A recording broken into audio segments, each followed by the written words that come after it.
So today's video is going to be talking a little bit about what Trump has had effect on the American economy and economics in general. Now, I know Trump is obviously a very polarizing character. All we're talking about today is his effect on the economy and what decisions and relating to trade and things like that. Not talking about any of the other stuff going on. It's only specifically about his effect on the economy. Now, just to sort of start off this discussion, it's really important to understand the difference between globalism and protectionism, so I'll just go over that quickly right now.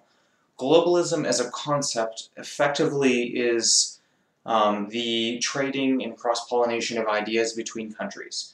A global world that works together to produce products and services that trade between each other. So, and then protectionism is effectively when a company wants to protect itself from global influences. They want to create their own things, they want to prioritize their own ideas, prioritize their own services, and so they'll have things like fees for other countries to trade in their company. They'll block other countries from bringing their products in, effectively to protect their own industries. And so, what are the benefits of globalism, protectionism? Sort of what are the ideas? Typically, you'll hear a lot about globalism as being this really evil and bad thing. And there's reasons behind that. That's because a lot of people associate globalism with losing your job. A lot of manufacturing jobs in the States and other countries were lost because of globalism. They went to other countries. You also hear things like workers in places like Indonesia and Vietnam where they're not getting paid living wages, where they have terrible working conditions. That's often associated with globalism. And there definitely are a lot of negative things associated with globalism, but as a whole concept, it actually is a positive thing.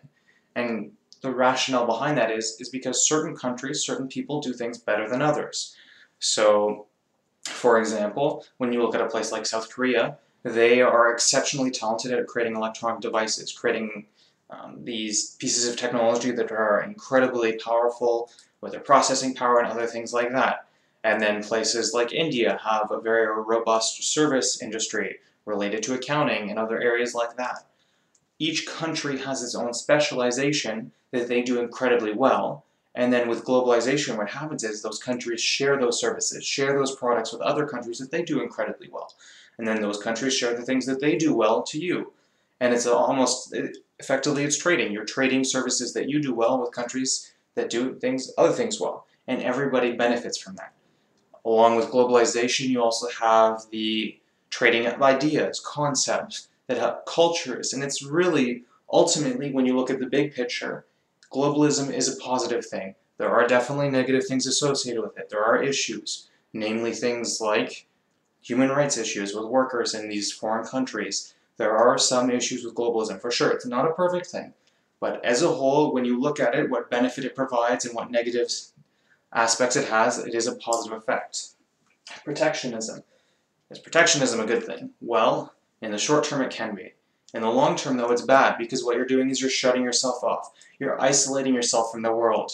You're preventing those countries that do these things really well from bringing their products and services to you, and then because you're protecting your industries and services, those countries don't want your things as much either. And so you're cutting yourself off. You're cutting yourself off from ideas, from concepts, and from growing as a globe, as a united world. And so that's some of the issues and concepts discussed there. Unfortunately, globalism is typically considered a negative thing, but it has an incredibly large amount of positive benefits. And protectionism doesn't have as many, really, over the long term. So, now that we have an idea of what those concepts are and sort of what they mean, how is Trump affecting the American economy? Well, one of the biggest issues in the campaign that was talked about a lot was the idea we can have a businessman in the White House who's going to make these decisions and improve the economy. He's going to negotiate these awesome deals for America.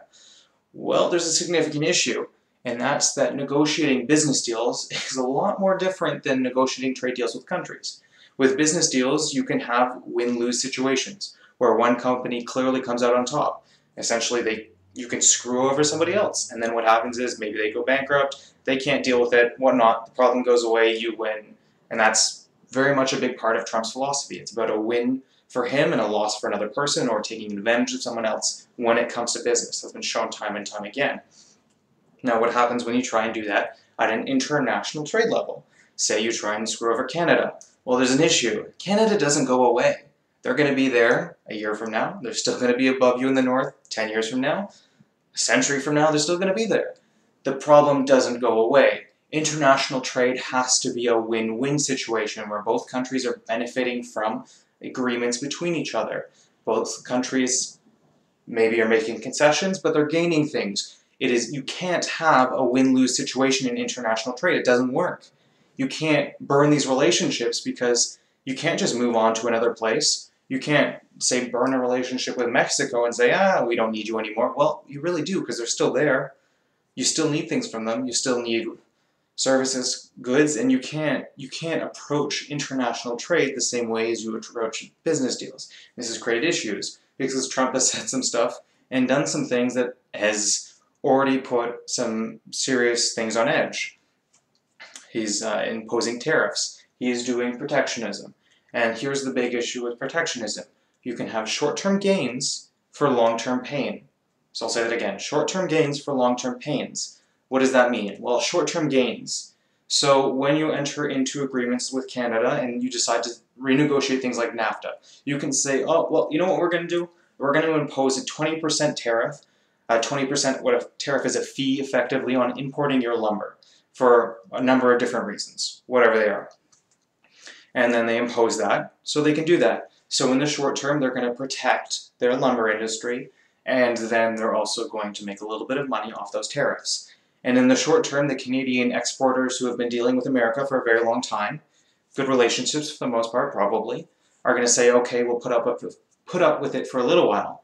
But a year down the line, what happens when they decide, you know what, maybe we're going to go negotiate with China instead, because we don't want to deal with this. We don't want to deal with this win-lose situation. We want to have a mutually beneficial negotiation. And so that's the issue with protectionism. You can have these short-term gains where you have short-term protection for your economy, short-term fees that you can impose on other countries, but eventually countries and industries and companies decide, you know what, it's just not worth it. And so they decide to go somewhere else. And that's what you're seeing right now. Trump is trying to do these great deals for America, where he's going in and imposing these tariffs, imposing these requirements on these countries and companies, and they're saying, okay, because we already have everything set up for America, we're going to do it for now. But when an opportunity comes up to shift all of that to China, when an opportunity comes up to become a better business partner with India, with the EU, you're going to see it start to happen, where they start to move away from America.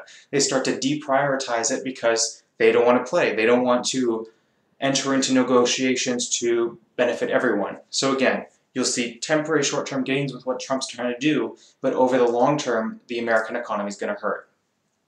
Now, it isn't that bad so far. He's done some things, and he's probably going to do some more damage to the American economy before he leaves.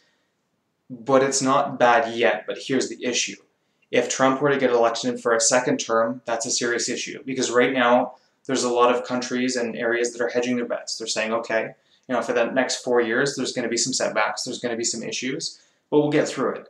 But if Trump, with his protectionist ideas, protectionist ideologies, were to get back in for a second term, well, you're going to see some countries say, okay, enough's enough, let's move on and go somewhere else. And then that's one issue. Another issue is if you have someone, not necessarily Trump who gets reelected, but again, someone with those ideas of protectionism, who decides to come in and say, we want to cut ourselves off from the world. That's going to hurt the economy. Right now in America, you actually see the economy is going up. Again, it's because of those short-term gains. Over the short term, when you do these protectionist decisions, you will see increased jobs. You will see the economy go up. You will see higher income from tariffs and things like that. But those are short-term, and they will evaporate long-term, and it will, over the long term, hurt the American economy. So the best thing that can happen is that after Trump's 4 years in office, you have someone who comes in who doesn't necessarily have to completely embrace globalism, but someone who doesn't share these ideas of cutting themselves off from the world. That is a huge issue over the long term for the American economy, and that's really going to be the decision. So it's unlikely Trump's going to destroy the American economy over the short term, but he can over the long term if he gets a second term, and so that's where it's at right now.